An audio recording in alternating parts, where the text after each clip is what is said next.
નાની રેખા.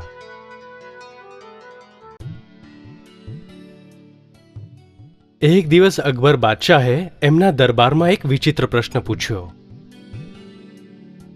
શું કોઈ આ રેખાને હાથ લગાવ્યા વિના નાની કરી શકે છે? ત્યાં એક રેખા દોરવામાં આવી.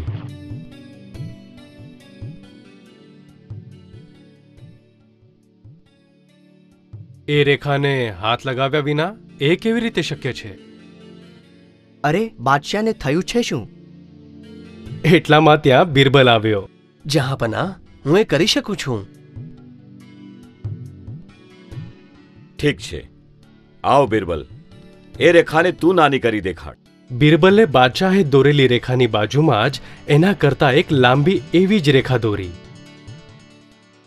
જોયું જહાંપનાહ, આપે દોરેલી રેખા નાની થઈ ગઈ. બહુ જ સરસ બિરબલ, અમને તારી બુદ્ધિ પર ગર્વ છે.